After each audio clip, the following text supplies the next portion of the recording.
नमस्कार दोस्तों, भारत शिक्षा में आपका एक बार फिर से स्वागत है। आज हम पढ़ेंगे difference between public international law and private international law. तो पब्लिक इंटरनेशनल लॉ और प्राइवेट इंटरनेशनल लॉ में क्या डिफरेंस है, इसके पॉइंट्स देखेंगे। जो मेन पॉइंट्स है जो आप लिख सकते हो अपने एग्जाम में, वो डिस्कस करेंगे। तो चलिए स्टार्ट करते हैं।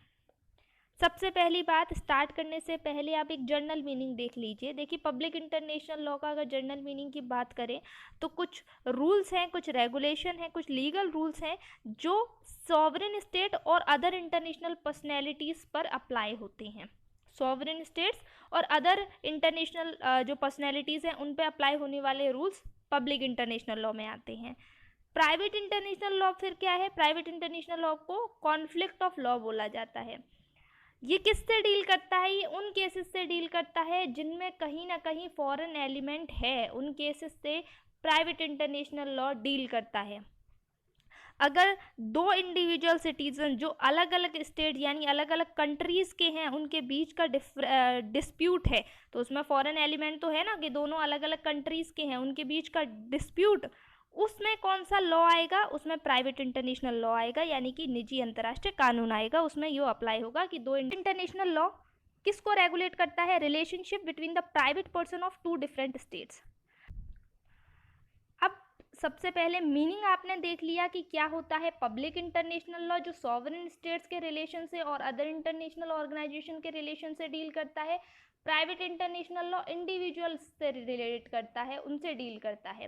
पहला डिफरेंस क्या है कि इसका सोर्स क्या है, कि पब्लिक इंटरनेशनल लॉ आया कहाँ से है? तो पब्लिक इंटरनेशनल लॉ आया है इंटरनेशनल कस्टम से और इंटरनेशनल ट्रीटीज से। ये इंटरनेशनल कस्टम और इंटरनेशनल ट्रीटीज का ही आउटकम है public international law. Private international law कहाँ से आया है? इसके रूल्स कौन फ्रेम करता है? इसके रूल फ्रेम करते हैं स्टेट लेजिस्लेचर। जिस कंट्री का डिस्प्यूट है वो कंट्रीज इसके रूल फ्रेम करते हैं। पब्लिक इंटरनेशनल लॉ इन्फोर्स होता है किसके द्वारा? इंटरनेशनल प्रेशर और फियर के द्वारा, कि कहीं उनके डिप्लोमेटिक रिलेशन ख़राब ना हो जाएं कंट्रीज़ के बीच के। इसलिए इंटरनेशनल जो पब्लिक इंटरनेशनल लॉ है उसको जो है इन्फोर्स किया जाता है। ये इन्फोर्स होता है स्टेट एग्जीक्यूटिव के द्वारा। अगर दो इंडिविजुअल्स का डिस्प्यूट है जो अलग अलग कंट्रीज से हैं, तो वहाँ की स्टेट्स का वो काम है, वो उसको इन्फोर्स कराएगी। इसका डिफरेंस है वो है कि जो पब्लिक इंटरनेशनल लॉ है वो सारी स्टेट्स में एक समान लगेगा, एक समान ही सारी स्टेट में पब्लिक इंटरनेशनल लॉ को हम अप्लाई करेंगे। बट प्राइवेट इंटरनेशनल लॉ जो है वो डिफरेंट होता है डिफरेंट स्टेट्स के हिसाब से। यानी कि एक देश में कोई और कानून है और उसी सेम टॉपिक में दूसरे देश में कोई और कानून है, तो डिफरेंट स्टेट में डिफरेंट तरीके से प्राइवेट इंटरनेशनल लॉ को यूज़ किया जाता है, अप्लाई किया जाता है, एनफोर्स किया जाता है। चौथा डिफरेंस है कि जो पब्लिक इंटरनेशनल लॉ है उसमें कोई प्री डिटरमाइंड कोर्ट नहीं होती। पब्लिक इंटरनेशनल लॉ के जो केसेस हैं वो international court of justice handle करता है,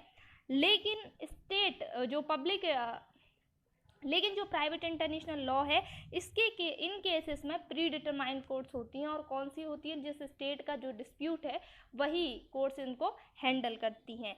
तो ये थे कुछ डिफरेंसेस जो जानना आपको बहुत ज़रूरी था प्राइवेट और पब्लिक इंटरनेशनल लॉ के कॉन्टेक्स्ट में।